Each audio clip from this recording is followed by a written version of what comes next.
I did not expect to be talking laser codes once, let alone twice, but here we are, Russell's Reserve 10-year LLME, more laser code drama. We're gonna talk about that today on the My Bourbon Journey Whiskey Review channel.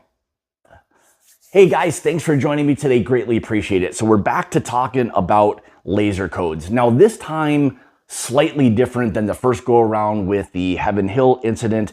This was something that was brought up by David Jennings, or Rarebird 101, who is really known as the wild turkey, expert, so to speak. So David kind of mentioned something maybe a month, maybe two ago about the possibility of some of the Russell's 15 being blended in to this Russell's Reserve 10-year. Now again, this is going to be their typical mash bill, aged 10 years. But again, there's that talk about the LLME having some of that 15-year bourbon in there. Now, if that's the case, it should really kind of stand up. Now, what you'll see on the screen here is this is LLME. This is just a standard Russell's 10-year that I had. So you can already see a bit of a difference color-wise. Hopefully you can see that on the camera. So if that's the case and we have 15-year bourbon blended into this 10-year reserve,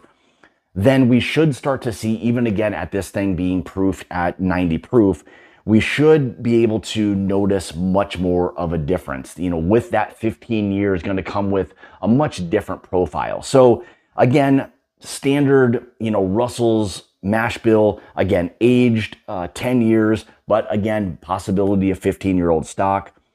Price on this, generally speaking, right around 40 bucks. Now, fortunately, my buddy Rich Cannon, or Boomer, as some of you know him, was nice enough to get a couple bottles for me. So thank you for that, for me to kind of do the review of today. So I've been kind of looking forward to this as other people have gotten into some of their bottles. I wanted to see what this thing was going to kind of do, what it was going to kind of show, and will this be something, I guess, worth seeking out, so to speak. So without further ado, let's go ahead and kind of dive into this and see exactly what the Russell's 10 LLME has to offer.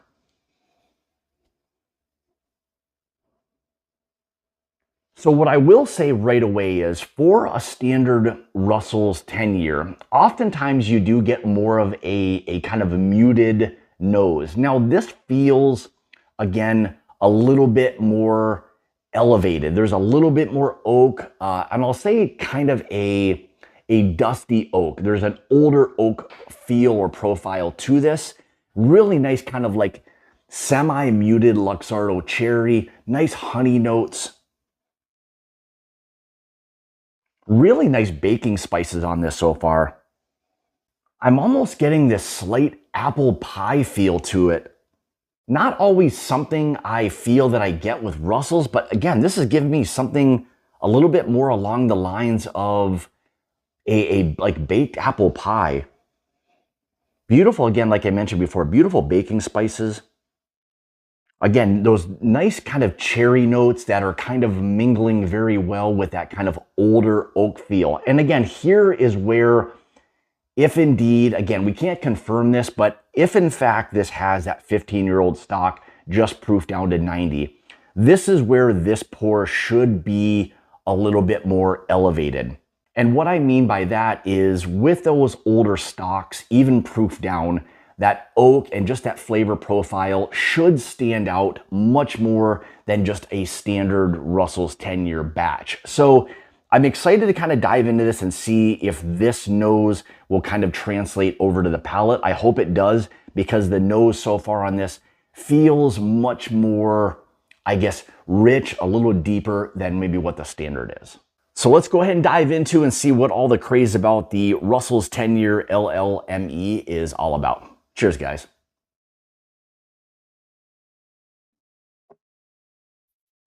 Wow. All right, so here's what I'll say. I feel like already, even again, without being able to confirm the rumors and things like that, this feels like a much more elevated, a little bit of a more like rich profile, much more oak feel. Definitely that kind of cherry, maybe even cherry strudel, cherry pipe tobacco. Again, nice kind of leathers that oak is fantastic on this one. You do get some of that older oak feel. So again, I don't know if it's just, in my head, but again, it is starting to give me a little bit more of that older whiskey feel. And again, I feel like that would maybe only show up in the Russell's 10 if there was, in fact, some older whiskeys kind of blended into this. Because without that, I still feel that this would be a nice solid everyday kind of pour at 90 proof. But again, it's always been a little bit more muted. Those tried and true kind of bourbon like profiles that the normal or standard Russells have. But this feels a little bit more elevated. So I think if you can find the Russell's 10 LLME and you get this kind of same or similar profile for 40 bucks, again, at 90 proof as a nice kind of easy sipping, or daily sipping bourbon, this I think is going to offer a more richer profile, a better value, if that makes any sense. But I think in terms of what this has going for it right now, it's a really nice, solid, everyday pour. Now, with that being said, would I go overly crazy for this? No, it's still 90 proof. It still has its limitations. But again, trying to compare this to just the Russell's 15 or anything along those lines would be crazy. It's not at all in that category. But again, for a more elevated 90 proof bourbon, I think this is really, really nice. Is it worth having a bottle or two? Sure. At 40 bucks, no problem. I wouldn't go overly crazy about this thing so far. But right now, in terms of what this has given me, I think it's a really nice, solid, everyday kind of bourbon.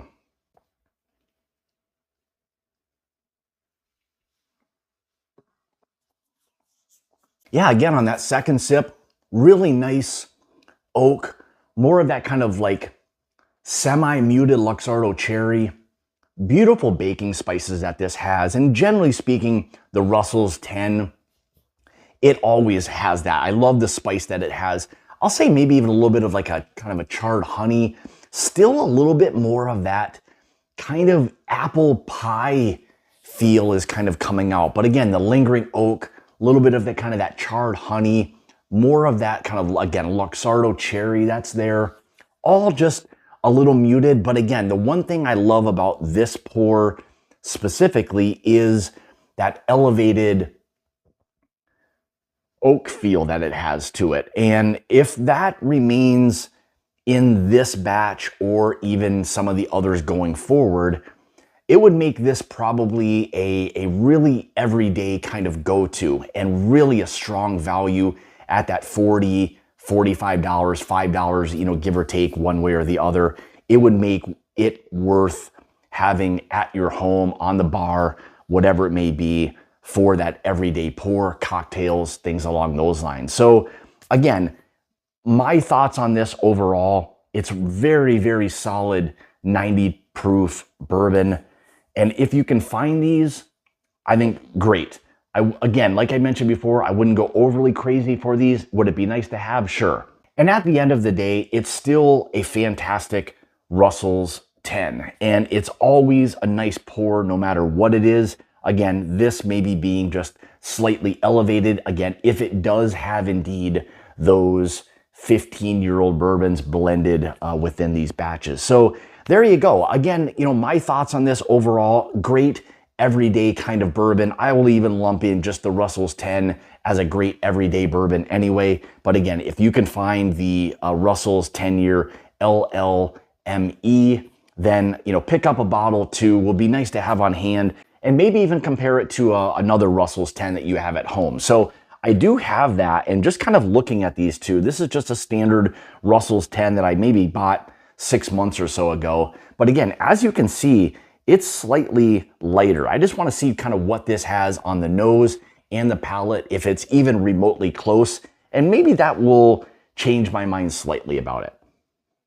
Oh man, actually significantly different, much less oak. I'll say a little bit sharper on this so far on the nose. This feels much more rounded out. So if indeed that 15-year-old stock is in this and just been blended in and proofed to 90, it's a significant difference. All right, let's give this a try and see what the difference is here. Yeah, light honey notes, lighter oak for sure, a little bit of that kind of cherry, but not nearly like this. Actually, a little bit more of a corn feel on this one as well. Yeah, definitely not quite as rich, as maybe well blended, well put together. So, man, this is kind of interesting.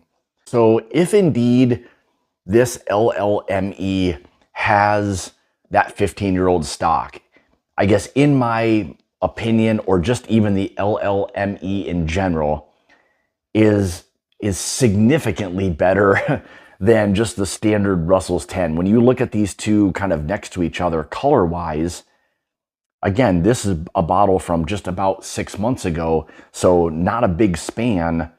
And this one I just got not that long ago, so huge difference actually. So maybe that kind of changes my tune a little bit on, you know, why or how people are kind of excited about this one. So I guess I'll still say this. If you can find these and you want to buy 2, 3, 4 bottles, again, at 40 bucks, is it maybe one of the better Russell's 10? Probably, you know, in my opinion, if we're just kind of comparing these two together, I would 100% of the time take the new LLME just over whatever the standard one was. And I didn't actually even look at the laser coat on the original Russell's 10. But overall, I'll say this, fantastic bourbon. Buy a bottle, buy 2, you know, whatever it may be. That kind of changed my tune a little bit on this. This does definitely have a richer, more well put together kind of profile. So if this is all David Jennings or Rarebird 101's fault, then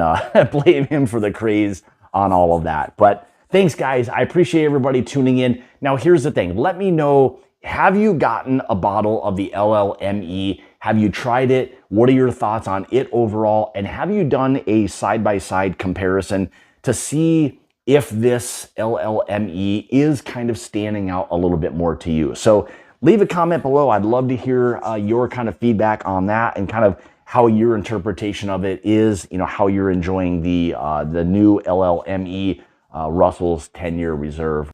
So again, want to say thank you guys for tuning in today. Greatly appreciate it. If you'd like to help support the channel and become part of the Mash and Dirty Whiskey Club, make sure you check out that Patreon link in the description below. That down there with a lot of other great things for you as well. And as I say, it's about the journey and not the destination. This is proof of that. This is definitely a bourbon journey that I think is definitely worth probably seeking out. So get a bottle, get 2, get 3. I think you'll really find yourself really enjoying the new Russell's 10 LLME.